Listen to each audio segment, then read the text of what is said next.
ខ្ញុំបាទសូមជម្រាបសួរដល់លោកអ្នកបងប្អូនសាជាថ្មីកាលពីសប្តាហ៍មុនយើងបានសិក្សាព្រះគម្ពីរលូកាជំពូក11ខ14ដល់ខ32ហើយនៅសប្តាហ៍នេះយើងនឹងបន្តជំពូក11តែចាប់ពីខ33ដល់ខ54បញ្ចប់តែម្ដងហើយខ្ញុំដាក់ចំណងជើងឲ្យអត្ថបទនៅត្រង់នេះថាចូលប្រយ័ត្នកុំឲ្យពន្លឺរបស់យើងងងឹតឡើយតើយើងត្រូវធ្វើយ៉ាងម៉េចដើម្បីកុំឲ្យពន្លឺរបស់យើងងងឹតមុននឹងសិក្សាអត្ថបទនេះជាមួយនឹងខ្ញុំសូមអធិដ្ឋានទូលសួរដល់ព្រះដ៏ជាព្រះវរបិតាជាមួយនឹងខ្ញុំសិនព្រះបិតាដ៏គង់នៅឋានសួគ៌អើយសូមអរព្រគុណដល់ព្រះអង្គនៅសប្តាហ៍នេះបន្តទៀតដែលកូនម្នាក់បានមានឱកាសដើម្បីថ្វាយបង្គំព្រះអង្គមានឱកាសដើម្បីសរសើរដំកើងនាមព្រះអង្គហើយក៏មានឱកាសដើម្បីសិក្សាស្ដាប់ព្រះបន្ទូលរបស់ព្រះអង្គដែរសូមព្រះបិតាបានប្រទានព្រះពរសម្រាប់យើងខ្ញុំហើយសូមព្រះវិញ្ញាណបរិសុទ្ធរបស់ព្រះអង្គបានបើកសម្ដែងបានប្រទានគំនិតប្រាជ្ញាហើយជួយឲ្យទូបង្គំយើងខ្ញុំមានយោបល់ហើយអាចយល់នៅបំណងប្រតិព្រះអង្គដែលទ្រង់សពតិចង់មានបន្ទូលមកកាន់ចិត្តកូនម្នាក់ៗនៅថ្ងៃនេះយ៉ាងដូចម្ដេចនោះសូមអរព្រគុណសូមអរព្រគុណសូមបង្រៀនយើងខ្ញុំកូនសូមព្រះបិតាក្នុងព្រះនាមព្រះអម្ចាស់ព្រះយេស៊ូវគ្រីស្ទអាមែនលោកអ្នកបងប្អូនហើយចូលប្រយ័ត្នកុំឲ្យពន្លឺរបស់យើងងងឹតឡើយព្រះយេស៊ូវគ្រីស្ទទ្រង់បានមានបន្ទូលការប្រៀបប្រដូចមួយថាជីវិតរបស់គ្រីស្ទបរិស័ទជីវិតរបស់អ្នកដែលដើរតាមព្រះអង្គអ្នកដែលជឿដល់ព្រះអង្គគឺគេមានពន្លឺដូចជាចង្កៀងចឹងហើយកាលណាដែលមានពន្លឺពីព្រះអង្គហើយនោះសូមកុំយកទៅលាក់បាំងយកទៅគ្របទុកនៅក្នុងឋាននោះឡើយយ៉ាងម៉េចតែត្រូវដាក់លើជើងចង្កៀងដើម្បីបំភ្លឺដល់មនុស្សដទៃទៀតហើយព្រះអង្គក៏បានបញ្យល់ទៀតថាឯចង្កៀងឬជាពន្លឺនៃរូបកាយនេះគឺជាភ្នែកដូច្នេះភ្នែកនេះឯងគឺជាចង្កៀងគឺជាពន្លឺសម្រាប់បំភ្លឺរូបកាយរបស់យើងឲ្យបានដើរទៅមុខឲ្យបានត្រង់ផ្លូវដើរកុំឲ្យខុសផ្លូវដើរកុំឲ្យវង្វេងហើយយ៉ាងម៉េចភ្នែកនេះឯងជាពន្លឺបង្អួចចូលទៅដល់ក្នុងចិត្តគំនិតរបស់យើងម្នាក់ដែលនៅខាងក្នុងរូបកាយដើម្បីឲ្យរូបចិត្តនិងគំនិតនៅក្នុងរូបកាយនេះបានដឹងបានយល់ហើយសម្រេចចិត្តដែលត្រូវធ្វើអ្វីដែលត្រឹមត្រូវធ្វើអ្វីដែលសម្រេចចិត្តថាមិនធ្វើអ្វីដែលមិនត្រឹមត្រូវដឹងអ្វីដែលខុសដឹងអ្វីដែលត្រឹមត្រូវដឹងអ្វីដែលអាក្រក់ដឹងអ្វីដែលល្អហើយដឹងអ្វីដែលជាសេចក្តីពិតនិងដឹងអ្វីដែលជាមិនសេចក្តីពិតដឹងអ្វីដែលត្រូវគោរពថ្វាយបង្គំគឺជាព្រះនិងដឹងអ្វីដែលយើងធ្លាប់តែស្មានធ្លាប់តែច្រឡំធ្លាប់តែវង្វេងនៅក្នុងការដែលមិនដឹងថាព្រះណាដែលយើងត្រូវថ្វាយបង្គំអញ្ចឹងព្រះអង្គឲ្យយើងប្រយ័ត្ននៅក្នុងជីវិតមួយក្រែងលោពន្លឺនៅក្នុងខ្លួនរបស់យើងនៅក្នុងជីវិតរបស់យើងត្រូវបានងងឹតដែលនាំឲ្យជីវិតរបស់យើងអាប់រស្មីបន្តិចម្ដងហើយទៅជារលត់លែកបានភ្លឺចែងចាំងទទួលបាននូវកេរ្តិ៍ឈ្មោះទទួលបាននូវការសរសើរទទួលបាននូវការគោរពនិងឲ្យតម្លៃពី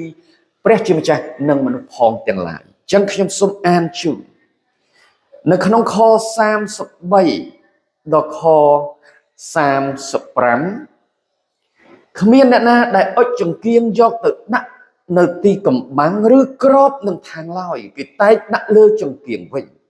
ជើងចង្កៀងវិញដើម្បីឲ្យអស់អ្នកដែលចូលបានឃើញពន្លឺភ្លឺឯចង្កៀងរូបកាយគឺជាភ្នែកដូច្នេះកាលណាភ្នែកអ្នកល្អនោះរូបកាយអ្នកទាំងមូលនឹងបានភ្លឺដែរតែកាលណាភ្នែកអាក្រក់ភ្នែកងងឹតឬក៏ខ្វាក់នោះរូបកាយអ្នកនឹងងងឹតវិញហើយនៅក្នុងខ35ដែលខ្ញុំដាក់ចំណងជើងនោះដូចនេះដែរគឺដូច្នេះចូលប្រយ័ត្នក្រែងពន្លឺដែលនៅក្នុងខ្លួនអ្នកពន្លឺដែលនៅក្នុងខ្លួនអ្នកនៅក្នុងចិត្តគំនិតអ្នកនោះជាសេចក្តីងងឹតវិញប្រែទៅជាងងឹតវិញចូលឲ្យប្រយ័ត្នបើសិនជារូបកាយអ្នកទាំងមូលបានភ្លឺឥតងងឹតត្រង់ណាសោះនោះនឹងបានភ្លឺទាំងអស់ដូចកាលចង្កៀងបំភ្លឺអ្នកដែរនេះជាការចាប់ផ្ដើមដែលព្រះយេស៊ូវបានបង្រៀនទៅដល់ពួកសិស្សនិងមនុស្សជាច្រើននៅទីនោះដែលមកជួបព្រះអង្គណែនណាន់តាន់តាប់ គឺព្រះអង្គឲ្យយើងប្រយ័ត្នពន្លឺដែលបានទទួលពីព្រះអង្គហើយគឺជាព្រះបន្ទូលរបស់ផងព្រះដែលទ្រង់បានយកមកបង្រៀនដែលទ្រង់បានយកមកពន្យល់ដែលទ្រង់បានយកមកបើកសម្ដែងឲ្យគេបានយល់ដឹងដើម្បីបំភ្លឺនៅក្នុងចិត្តគំនិតរបស់គេងាយស្រួលគេសម្រេចចិត្តដើរតាមព្រះបន្ទូលរបស់ព្រះអង្គដើម្បីផ្លាស់ប្រែជីវិតចិត្តគំនិតរបស់គេក្លាយជាមនុស្សថ្មីអញ្ចឹងហើយលោកអ្នកបងប្អូនចំណុចមួយដែលជួយឲ្យពន្លឺរបស់យើងចេះតែបន្តភ្លឺជានិច្ចសម្រាប់ខ្លួនឯងហើយនឹងសម្រាប់អ្នកដទៃគឺយើងត្រូវយ៉ាងម៉េចទី1យើងត្រូវសម្អាតចិត្តចេញពីការអាក្រក់នៅក្នុងខ33ដល់ខ41នេះដែលខ្ញុំបានអានរួចមកហើយត្រឹមខ36អញ្ចឹងយ៉ាងម៉េចមនុស្សយើងគឺពោពេញដោយចិត្តអាក្រក់ពោពេញដោយអំពើអាក្រក់នៅក្នុងចិត្តគំនិតរបស់យើងចិត្តរបស់យើងពោពេញដោយអំពើបាបនឹងការឆោបបោកស៊ីនៅក្នុងកាពីថាឆោបបោកស៊ីគឺគិតតែពីភាពអាត្មានិយមសម្រាប់បំពេញចិត្តគំនិតមហិច្ឆតារបស់គេខ្ញុំសូមអានជូនរឿងខ37មកពាក់ព័ន្ធអំពីមានគណៈផារស៊ីម្នាក់ដែលអញ្ជើញព្រះយេស៊ូវទៅសោយអាហារនៅឯផ្ទះរបស់គាត់ហើយគាត់បានងាយនឹងមានចិត្តគិតគំនិតអវិជ្ជមានមានចិត្តគិតនៅក្នុងផ្លូវដែលមិនល្អនៅក្នុងខ37ការទ្រង់កំពុងតែមានបន្ទូលនៅឡើយបន្ទូលបង្រៀនគេពីខាងលើហ្នឹង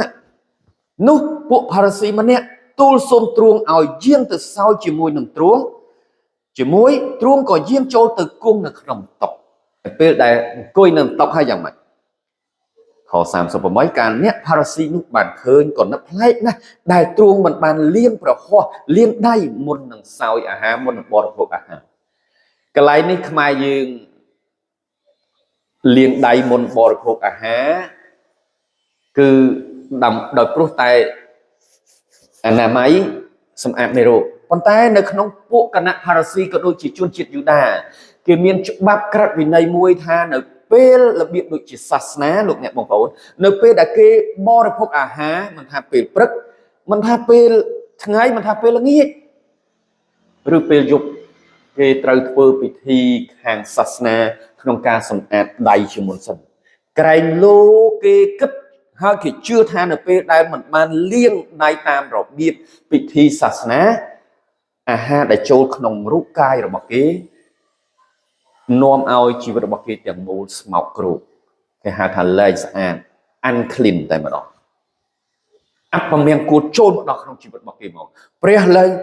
រាប់គេជាបរិសុទ្ធនេះជាជំនឿរបស់គេអញ្ចឹងហើយបានជាព្រះអង្គម្ចាស់ព្រះយេស៊ូវចង់បង្រៀនគេថាកុំសម្អាតតែអ្វីដែលនៅខាងក្រៅកុំធ្វើតែអ្វីដែលលក្ខណៈខាងក្រៅរបៀបសាសនាតែចូលមកខាងក្នុងចិត្តគំនិតដែលស្អាតជាមុនសិនដើម្បីឲ្យអ្នកអាចនឹងរស់នៅក្នុងជីវិតបានប្រសើរទាំងខាងក្រៅដែរអញ្ចឹងបានជានៅក្នុងខ39ព្រះយេស៊ូវបានមានបន្ទូលថាប៉ុន្តែព្រះអង្គម្ចាស់មានបន្ទូលទៅគាត់ថាឯអ្នករាល់គ្នាជាពួកផារស៊ីគឺជាអ្នកដឹកនាំសាសនាយូដាអ្នករាល់គ្នាលាងចានលាងថាសតែខាងក្រៅទេតែចំណែកខាងក្នុងរបស់អ្នករាល់គ្នាគឺជាចិត្តគំនិតរបស់អ្នករាល់គ្នាឯងមានពេញដោយការឆោស៊ីនិងអំពើអាក្រក់វិញអូចិត្តរបស់មនុស្សព្រះអង្គជ្រាបដឹងថាពេញដោយការអាក្រក់គឺមាននិស្ស័យបាបតាំងពីកំណើតរបស់មនុស្សយើងមកអូលោកអ្នកបងប្អូនចាំត្រូវការសម្អាតចិត្តនេះឲ្យបានស្អាតសិនហើយព្រះអង្គបានប្រាប់ទៀតថាឲ្យមនុស្សល្ងីល្ងើអើយព្រះដែលបង្កើតខាងក្រៅតើមិនបានបង្កើតខាងក្នុងដែរទេឬអីដែលបង្កើតរូបកាយយើងនេះខាងក្រៅព្រះអង្គបានបង្កើតអ្វីដែលនៅខាងក្នុងសំខាន់គឺចិត្តគំនិតដែលនៅខាងក្នុងរូបកាយរបស់យើងដែរយើងអត់យល់ទេឬអីព្រះរាប់យើងថាបើមិនយល់ បើមិនដឹងគឺរាប់ថាជាមនុស្សល្ងីល្ងើខ41ត្រូវឲ្យទានពីរបស់ដែលនៅខាងក្នុងវិញនោះគ្រប់ទាំងអស់នឹងស្អាតដល់អ្នករាល់គ្នាព្រះអង្គថាចង់ឲ្យទានចេញពីខាងក្នុងចិត្តចង់ឲ្យអាការល្អចេញពីក្នុងចិត្តទើបធ្វើឲ្យទាំងអស់បានស្អាតដល់យើងទើបធ្វើឲ្យទាំងការប្រព្រឹត្តនិងជីវិតរបស់យើងទាំងមូលបានស្អាតមានពន្លឺចែងចាំង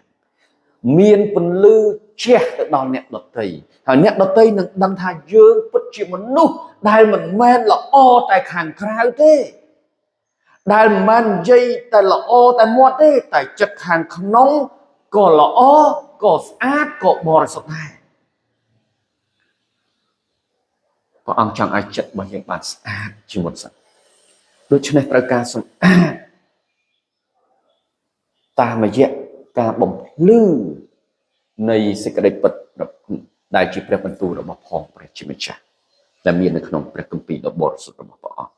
ហើយព្រះបន្ទូលនោះឯងចង្អុលបង្ហាញបំភ្លឺយើងឲ្យបានដឹងថាធ្វើយ៉ាងម៉េចដើម្បីសម្អាតចិត្តដែលពេញដោយការអាក្រក់ដែលជាអំពើបាបនឹងឯងនៅក្នុងជីវិតរបស់យើងទាំងមូលនេះ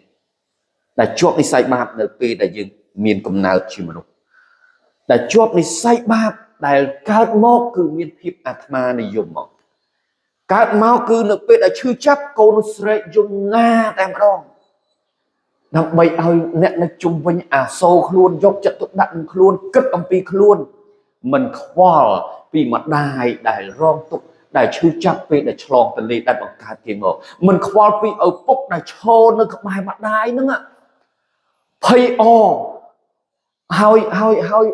ពងតែគិតថាកូនអញយ៉ាងម៉េចតែកូននោះយំណាកើតមកក្តាប់ដៃគឺបង្ហាញពីភាពអាត្មានិយមបង្ហាញពីភាពចិត្តដែលពេញដោយការអាក្រក់ហ្នឹងគឺមាននិស្ស័យបាបត្រូវការអ្វីព្រះបន្ទូលរបស់ព្រះអង្គបានប្រាប់ថាមានតែព្រះបន្ទូលរបស់ព្រះជាម្ចាស់ទេដែលបាន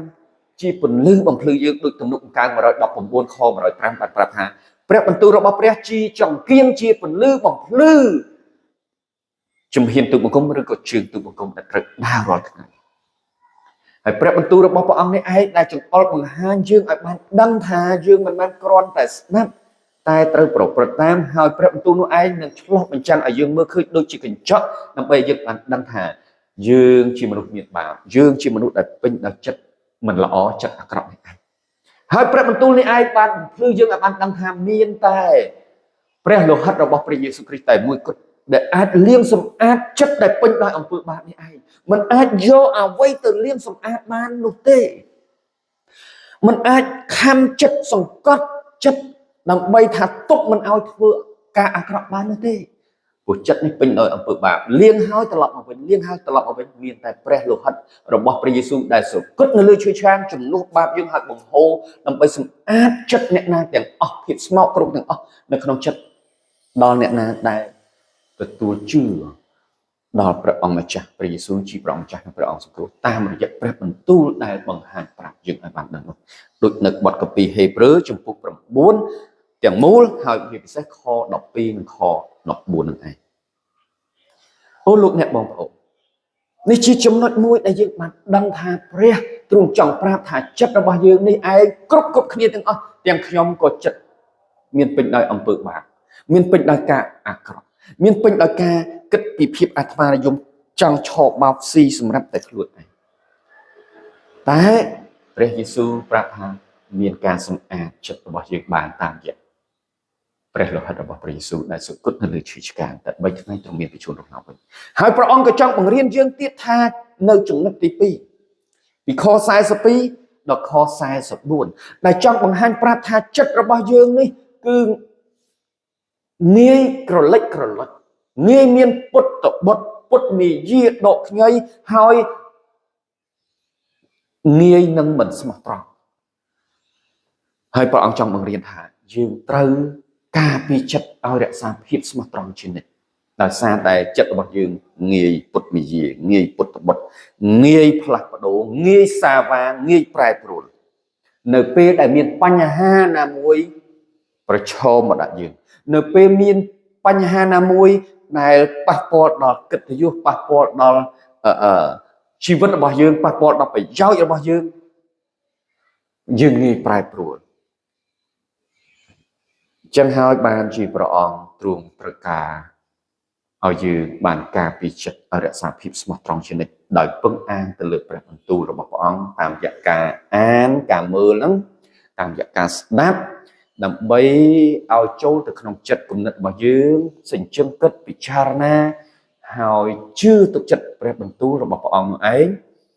ហើយឲ្យព្រះអង្គកែប្រែឲ្យព្រះអង្គគ្រប់គ្រងចិត្តរបស់យើងបានលំនឹងដូចគេហៅថាទុកចិត្តមិនបានទុកប្រាណមិននឹងតែព្រះបន្ទូលព្រះអង្គនឹងទុកចិត្តរបស់យើងដើម្បីទុកប្រាណមិនឲ្យធ្វើការអាក្រក់ហើយនៅតែរក្សាភាពស្មោះត្រង់ធ្វើអ្វីៗដោយភាពស្មោះត្រង់ចេញពីដួងចិត្តមិនមែនដោយបោកបន្លំមិនមែនដោយកលល្បិចនោះទេខ្ញុំសូមអានខ42ដល់44តែវេទនាដល់អ្នករាល់គ្នាពួកផារ៉ាស៊ីអើយត្បិតអ្នករាល់គ្នាតែងថ្វាយមួយភាគក្នុង10ទាំងជីអង្កាម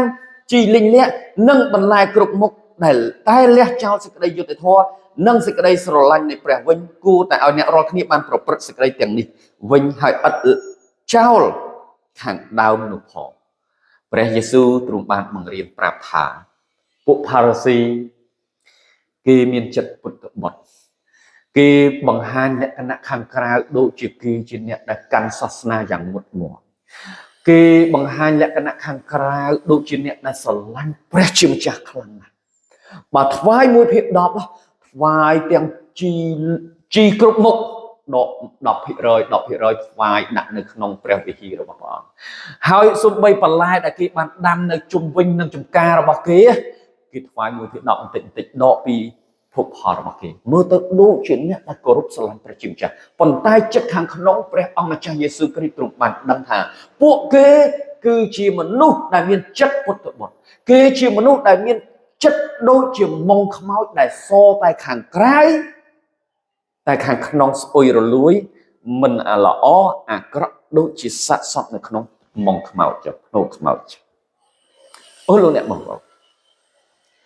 អញ្ចឹងយ៉ាងម៉េចព្រះអង្គទ្រង់ចង់ឲ្យមានចិត្តស្មោះត្រង់កំពុតនិយាយកុំធ្វើដូចជាតារា Hollywood កុំធ្វើដូចជាតារាសម្ដែងកំ pl ែងឬក៏ក្នុងខ្សែភាពយន្តដែលបកកែសម្ដែងណាតែខាងក្រៅឆាកខាងក្នុងចិត្តផ្ទុយស្រឡះពីការពិតអូលោកអ្នកបងប្អូនព្រះអង្គចង់បានចិត្តខាងក្នុងថាយើងពិតជាស្រឡាញ់ព្រះទេហើយបើស្រឡាញ់ព្រះនាំឲ្យស្រឡាញ់ភាពយុត្តិធម៌ហើយបើស្រឡាញ់ព្រះនាំឲ្យស្រឡាញ់ការល្អហើយបើស្រឡាញ់ព្រះមិនចង់ធ្វើការអាក្រក់ហើយបើស្រឡាញ់ព្រះមានចិត្តស្មោះសរមានចិត្តស្មោះត្រង់ហើយបើស្រឡាញ់ព្រះគឺមិនធ្វើជាមនុស្សដែលចូលចិត្តផ្លាស់ប្ដូរទៅតាមស្ថានភាពទេគឺគិតទៅដល់ព្រះហើយតែគិតដល់អ្នកដទៃមិនបានគិតដល់ខ្លួនឯងផងដោយព្រោះចង់ថ្វាយប្រកិត្តិនាមកិត្តិយសដល់ព្រះជាម្ចាស់ហើយនឹងឲ្យជីវិតរបស់ខ្លួនមានតម្លៃនិងភាពថ្លៃថ្នូរដែលជាពន្លឺជះភ្លឺឡើងទៅដល់អ្នកដទៃដែលគេនាំឲ្យគេគោរពនាំឲ្យគេសរសើរនាំឲ្យគេឲ្យតម្លៃហើយរាប់អានស្រឡាញ់យើងនេះជាអ្វីដែលព្រះអង្គទ្រង់ចង់ឲ្យគ្រីស្ទបរិស័ទគ្រប់គ្នារស់នៅដោយការពារចិត្តរបស់យើងឲ្យជិះចេញពីភាពមិនស្មោះត្រង់នោះឯងនៅក្នុងខ43បានបញ្ជាក់ប្រាប់ទៀតថាវេទនាដល់អ្នករាល់គ្នាពួកផារ៉ាស៊ីបិទអ្នករាល់គ្នាចូលចិត្តនឹងកន្លែងមុខគេក្នុងសាលាប្រជុំហើយឲ្យគេកំណប់ខ្លួននៅទីផ្សារវេទនាអ្នករាល់គ្នាពួកអាចារ្យនិងពួកផារ៉ាស៊ីជាអ្នកមានពុតអើយបិទអ្នករាល់គ្នាដូចជាភ្នោខ្មោចដែលមើលមិនឃើញហើយមនុស្សដើរជាប់បើបងប្អូនជាមនុស្សដែលមានចិត្តមិនស្មោះត្រង់មានចិត្តពុតត្បុតលោកអ្នកបងប្អូនលោកអ្នកបងប្អូនពិតជានឹងធ្វើអ្វីដែលខ្លួនឯងចូលចិត្តនឹងធ្វើអ្វីដែលខ្លួនឯងគិតថាធ្វើបានប៉ុន្តែអ្វីដែលខ្លួនឯងមិនចូលចិត្តអ្វីដែលធ្វើមិនបានបងប្អូននឹងបដិសេធចោលបងប្អូនមិនខ្វល់ទេដូចជានៅទីនេះពួកគណៈផារ៉ាស៊ីមិនខ្វល់ពីសេចក្តីយុត្តិធម៌ទេ ឲ្យតែបានអ្នកណាកំណត់ខ្លួនឯងឲ្យតែបានអ្នកណាសរសើរខ្លួនឯងឲ្យតែបានអ្នកណាផ្ដល់កិត្តិយសផ្ដល់តម្លៃឲ្យការគោរពដល់គេនៅមុខទីសាធារណៈនៅមុខកម្មវិធីផ្សេងគេទោះបីសទៅជាខ្មៅយុត្តិធម៌ទៅជាអយុត្តិធម៌បានទាំងអស់គេមិនខ្វល់ពីសេចក្តីស្រឡាញ់ភាពអាណិតអាសូរដល់អ្នកណាទេសូម្បីតែព្រះជាម្ចាស់គេមិនបានគ្រប់កោតខ្លាចនឹងស្រឡាញ់ព្រះជាម្ចាស់គេរស់នៅសម្រាប់តែខ្លួនឯងបំពេញចិត្តខ្លួនឯងអ្វីជាប្រយោជន៍ខ្លួនឯងតែប៉ុណ្ណោះហើយនៅពេលដែលមានរឿងរ៉ាវអ្វីគេងាយផ្លាស់ប្រែកល័ប់ចាក់ដេញចិត្តគេគំនិតគេមិនទាន់នោះឡើយពោពេញដោយការផ្លាស់ប្រែពោពេញដោយភាពសាវាមនុស្សបែបនេះឯងដែលពិបាកឲ្យយើងទុកចិត្តមែនទេហើយយើងត្រូវប្រយ័ត្នហើយព្រះអង្គក៏ចង់បង្រៀនយើងគ្រប់គ្នាដែរថាត្រូវការពីចិត្តរបស់យើងឲ្យរក្សាភាពស្មោះត្រង់ជានិច្ចនៅក្នុងជីវិតបើមិនអញ្ចឹងទេយើងប្រៀបបីដូចជាមុងខ្មោចដែលស្អុយដែលរលួយល្អតែខាងក្រៅហើយត្រូវមនុស្សដើរជន់អត់ដឹងខ្លួនតម្លៃរបស់យើងនឹងបាត់បន្តិចម្ដងហើយនឹងត្រូវសាបសូន្យរស្មីក៏លែងមានពន្លឺនៅពេលយើងស្លាប់ទៅសូម្បីតែនៅពេលយើងស្លាប់ទៅការគ្រប់ការឲ្យតម្លៃការស្រឡាញ់ការលើកឡើងជាគំរូគឺអត់មានទេលោកអ្នកបងប្អូនសាបសូន្យត្រូវគេជន់ឈ្លីតែនៅពេលដែលយើងរស់នៅក្នុងជាមនុស្សដែលមានចិត្តល្អទង្វើល្អមានចិត្តស្មោះសរមានចិត្តស្មោះត្រង់អត់កលល្បិចអត់បោកប្រាស់អត់អាត្មានិយមគឺទោះបីស្លាប់ទៅទុកទៅកំពុងនៅតែធ្វើឲ្យគេមិនងាយបំភ្លេចធ្វើឲ្យគេសរសើរហើយមោទនភាពសូម្បីតែភ្នោក៏គេចង់ទៅឃើញចង់ទៅក្បែរសូម្បីតែរូបថតគេនៅនឹកអាល័យឈ្មោះនៅតែនៅគេនឹកចងចាំចំណុចមួយទៀតព្រះអង្គម្ចាស់ដឹងថាចិត្តរបស់យើងដែលនៅខាងក្នុងនេះកើតសាហាវណាស់លោកអ្នកបងប្អូនបើមិនអាចគ្រប់គ្រងបានបញ្ឈប់បានងាយនឹងគិតអាក្រក់ងាយនឹងសងសឹកងាយនឹងឈានទៅរកវិធីសាស្ត្រដើម្បីនឹងធ្វើបាបអ្នកនោះហើយឈានទៅដល់សម្លាប់ទៀតអញ្ចឹងហើយបានជាចំណុចទី3ចុងក្រោយនេះខ45ដល់54ដែលជាចំណុចប្រាប់ថាយើងត្រូវបញ្ឈប់ចិត្តឲ្យចេញពីភាពកាចសាហាវខ្ញុំសូមអានខ44ទៅមានអ្នកប្រាជ្ញច្បាប់ម្នាក់ឆ្លើយឡើងថាលោកគ្រូដែលលោកគ្រូមានប្រសាសន៍យ៉ាងនេះនោះឈ្មោះថាថ្មេះតេះដៀលដល់ពួកយើងខ្ញុំហើយនៅពេលដែលព្រះយេស៊ូវគ្រីស្ទទ្រង់បានប្រមានព្រានប្រដៅចំព្រោះព្រះអង្គអត់លាក់ទេទ្រង់ជាព្រះរាជបុត្រាព្រះអង្គអត់សម្របសម្រួលទេ compromise ទេព្រោះព្រះអង្គជាព្រះដែលមានចិត្តស្មោះសរបរិសុទ្ធនៅក្នុងព្រះអង្គគឺគ្មានអំពើបាបគ្មានអំពើអាក្រក់នៅក្នុងចិត្តនិងជីវិតរបស់ព្រះអង្គដែលជាព្រះរាជបុត្រានៃព្រះទេហើយព្រះអង្គគឺជាព្រះដែលពេញដោយសេចក្តីស្រឡាញ់ពេញដោយភាពយុត្តិធម៌ត្រឹមត្រូវសុចរិតស្មោះត្រង់ហើយទ្រង់កំពុងតែយាងមកដើម្បីជួយគេដើម្បីសម្អាតចិត្តគំនិតដែលអាក្រក់ចិត្តគំនិតដែលពុតវត្តនឹងឯងដើម្បីឲ្យសម្រេចចិត្តឲ្យបានត្រឹមត្រូវដើម្បីឲ្យជីវិតរបស់គេមានពន្លឺរស្មីឡើងនៅក្នុងព្រះអង្គអញ្ចឹងហើយព្រះអង្គជ្រាបដឹងថាចិត្តរបស់មនុស្សគឺឆាប់គឺកាចសាហាវនោះវាឆាប់ផ្ទុះឡើងវាឆាប់កើតឡើងហើយនាំឲ្យប៉ះពាល់ទៅដល់ជីវិតរបស់មនុស្សផងទាំងឡាយអញ្ចឹងហើយបានជាអ្នកប្រាជ្ញច្បាប់ថានៅពេលដែលឮព្រះយេស៊ូវប្រមានបង្រៀនចង់គេថាលោកគ្រូមានប្រសាសន៍នេះកំពុងតែថ្មេះតេះដៀលពួកយើងខ្ញុំហើយគេអត់បានអរគុណដល់ព្រះយេស៊ូវដែលនិយាយចំដើម្បីគេដឹងចិត្តដឹងការពិតហើយនាំឲ្យគេអរគុណហើយនាំឲ្យគេលន់តួសារភាពហើយសូមឲ្យព្រះអង្គអត់ទោសហើយទទួលព្រះយេស៊ូវជាព្រះម្ចាស់និងព្រះអង្គស្គររបស់គេទេតែបែរជាគេគិតគំនិតមិនល្អគិតគំនិតអវិជ្ជមានហើយយ៉ាងម៉េចមិនដឹងថាគេព្រះអង្គកំពុងតែជួយពួកគេទេបែរជាគិតថាព្រះអង្គមានប្រសាសន៍នេះកំពុងតែថ្មេះតេះដៀលយើងហើយប៉ះពាល់ដល់យើងហើយប៉ះពាល់ដល់កិត្តិយសយើងហើយប៉ះពាល់ដល់យើងជាអ្នកប្រាជ្ញច្បាប់ហើយប៉ះពាល់ដល់យើងជាអ្នកដែលធ្លាប់បង្រៀនគេហើយជាអ្នកដែលតែងច្បាប់ហើយអញ្ចឹងមិនអាចនឹង អត់អោនឲ្យបានទេគេកំពុងតែសុំកលុំគ្នាដើម្បីរកវិធីចាប់កំហុសព្រះយេស៊ូវដើម្បីរកវិធីធ្វើបាបព្រះយេស៊ូវនិងសម្លាប់ព្រះយេស៊ូវនៅពីក្រោយអញ្ចឹងខ្ញុំសូមអានបន្តទៀតខ46ទ្រង់មានបន្ទូលឆ្លើយថាវេទនាដល់អ្នករាល់គ្នាដែលជាអ្នកប្រាជ្ញច្បាប់ដែរត្បិតអ្នករាល់គ្នាដាក់បន្ទុកយ៉ាងធ្ងន់ដែលពិបាកទទួលទៅលើមនុស្សតែខ្លួនអ្នករាល់គ្នាមិនព្រមទាំងយកមករៀមដៃឆ្កឹះមួយឆ្កឹះបន្ទុកនោះផងលោកអ្នកបងប្អូនព្រះយេស៊ូវមិនបាននិយាយថាអូសុំទោសខ្ញុំនិយាយនេះចិត្តគំនិតរបស់ខ្ញុំអត់បានចង់ថ្មេះតែឌីលពួកលោកទេសុំទោសព្រះអង្គអត់ទេព្រះអង្គបានបង្ហាញទៀតថាអ្នកដែលជាអ្នកប្រាជ្ញច្បាប់ដែលជាអ្នកតែងច្បាប់ដែលជាអ្នកតែងក្រឹតវិន័យដែលជាអ្នកសរសេរក្រឹតវិន័យនៅក្នុងសាសនាពួកយូដានោះអ្នកក៏វេទនាដែរពីព្រោះយ៉ាងម៉េចអ្នកដែលបង្កើតវិន័យកំពុងតែដាក់បន្ទុកធ្វើវិន័យច្បាប់យ៉ាងតឹងរ៉ឹងហើយដាក់បន្ទុកទៅលើមនុស្សមិនបានដាក់វិន័យនេះសម្រាប់ជួយមនុស្សទេហើយអ្នកមិនព្រមយកមករៀមដៃឆ្កឹះបន្ទុកនោះដើម្បីជួយមនុស្សទេអ្នកខ្លួនឯងគួយលឺចង្អេរអ្នកខ្លួនឯងបង្កើតច្បាប់តែមិនបានប្រព្រឹត្តតាមច្បាប់ផងហើយអ្នកខ្លួនឯងដែលដឹងច្បាប់មិនបានជួយដល់អ្នកមនុស្សណាសូម្បីតែបន្តិចនេះជាបទកាពីដែលបានប្រាប់ហើយយ៉ាងម៉េចទៀតវេទនាដល់អ្នករាល់គ្នាដែលអ្នករាល់គ្នាធ្វើមកឲ្យពួកហោរាដែលពួកអាយកោអ្នករាល់គ្នាបានសម្លាប់មកដូច្នេះអ្នករាល់គ្នាបានធ្វើបន្ទាល់ថាអ្នករាល់គ្នាយល់ព្រមតាមការដែលពួកអាយកោបានធ្វើយ៉ាងនោះត្បិតពួកអាយកោបានសម្លាប់គេមែនហើយអ្នករាល់គ្នាធ្វើមកឲ្យដែរ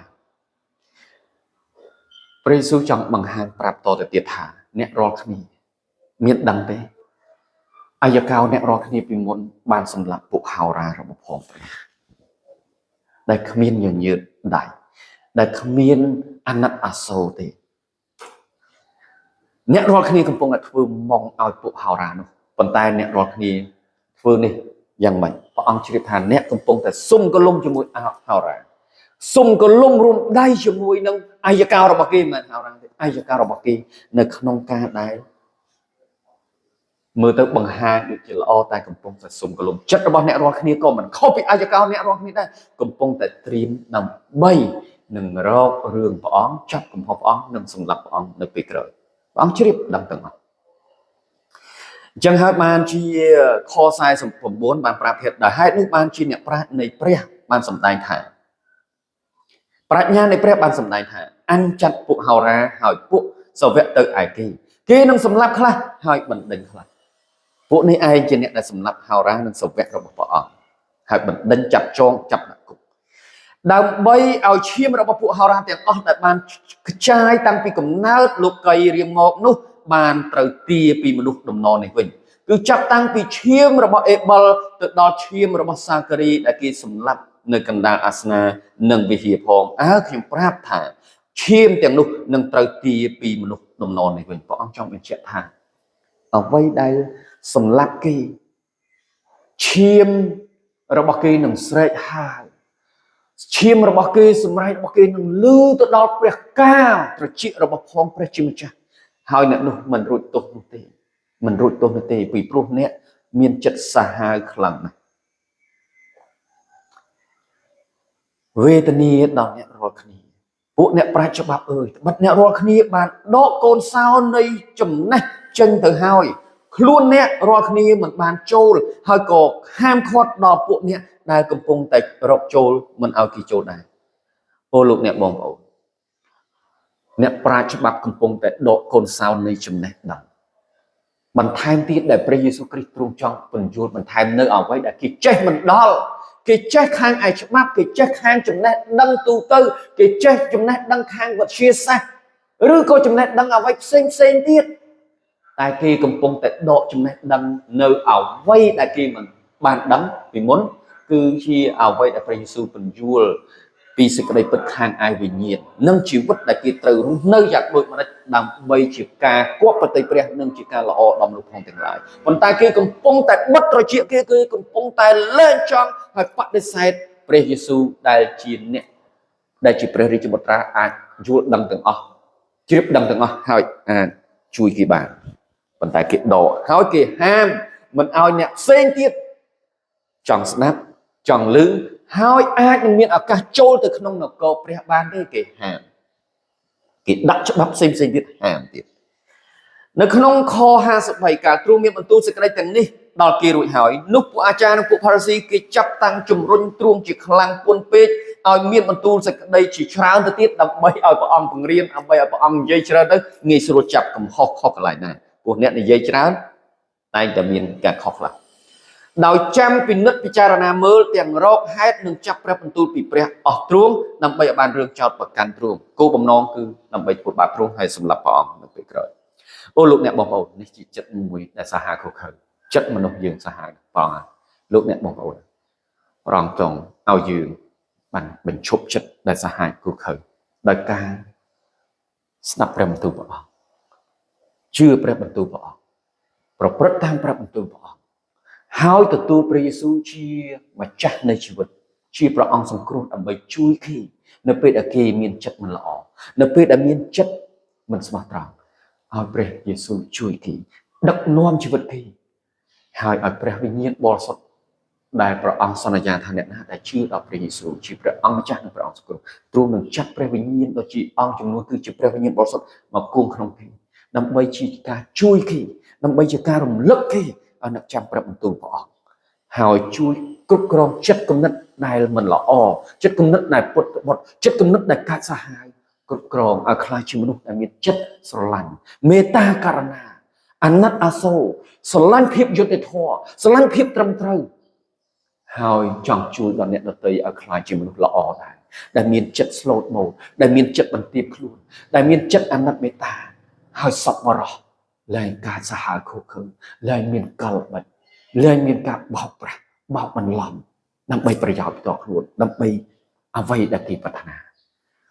នេះជាអ្វីមួយដែលព្រះអង្គចង់ប្រាប់ដល់លោកអ្នកបងប្អូនហើយនៅខ្ញុំនៅថ្ងៃនេះហើយសង្ឃឹមថាបងប្អូនជាព្រិបរិស័ទរស់នៅក្នុងជីវិតមួយដែលពឹងអានទៅលើព្រះបន្ទូលព្រះអង្គជារៀងរាល់ថ្ងៃដែលការស្ដាប់ដែលការអានដែលការឆ្លោះបញ្ចាំងហើយនៅក្នុងជីវិតមួយដែលយើងពឹងអានទៅលើព្រះអម្ចាស់យេស៊ូវដែលទុកព្រះអង្គជាម្ចាស់ជីវិតដែលទុកព្រះអង្គជាអ្នកដែលទី1គ្រប់គ្រងជីវិតរបស់យើងហើយឲ្យព្រះវិញ្ញាណបរិសុទ្ធរបស់ព្រះអង្គជួយយើងបន្ថែមទៀតដើម្បីឲ្យយើងអាចនឹងរស់នៅក្នុងជីវិតមួយដែលល្អហើយរស់នៅក្នុងការប្រព្រឹត្តមានពលិចចែកចាំងនៅក្នុងជីវិតហើយជួយដល់អ្នកដទៃទៀតឲ្យគេបានល្អរស់នៅក្នុងសង្គមធ្វើជាមនុស្សល្អនៅក្នុងជីវិតគ្រួសារនៅក្នុងជីវិតការងារនៅក្នុងជីវិតជំនួញនៅក្នុងជីវិតជាប្រជាពលរដ្ឋដ៏ល្អហើយអ្នកដឹកនាំដ៏ល្អនៅក្នុងសង្គមនោះភាពរីកចម្រើនដូចជារស្មីភ្លឺចែកចាំងនៅលើលោកសូមព្រះបានប្រទានពរហើយឋានដល់ខ្ញុំបិតាអរព្រគុណណាស់សម្រាប់ព្រះបន្ទូលនៅថ្ងៃនេះសូមព្រះបានប្រទានពរដល់យើងខ្ញុំដើម្បីឲ្យយើងខ្ញុំអាចនឹងរស់នៅក្នុងជីវិតមួយដែលមានពលឺរស្មីចែកចាំងដល់ខ្លួនឯងដល់អ្នកដទៃហើយបានថ្វាយស្រីល្អដល់ព្រះអង្គសម្រាប់បងប្អូនដទៃទៀតដែលមិនទាន់បានប្រែចិត្តទទួលជឿដល់ព្រះអង្គហើយឮដំណឹងល្អម្ដងហើយម្ដងទៀតឮព្រះបន្ទូលរបស់ព្រះជាម្ចាស់ម្ដងហើយម្ដងទៀតសូមឲ្យគេមានឱកាសដើម្បីផ្លាស់ប្រែពិចារណាដើម្បីផ្លាស់ប្រែទទួលនៅជីវិតមួយដែលព្រះយេស៊ូវអាចជួយគេបានដើម្បីឲ្យគេខ្លាចជាមនុស្សល្អដើម្បីឲ្យខ្លាចជាមនុស្សដែលមានន័យមានកិត្តិយសមានភាពប្រសើរឡើងនៅក្នុងជីវិតនិងអនាគតអរព្រគុណសូមអធិដ្ឋានទូលថ្វាយក្នុងព្រះនាមព្រះយេស៊ូវគ្រីស្ទអាមែន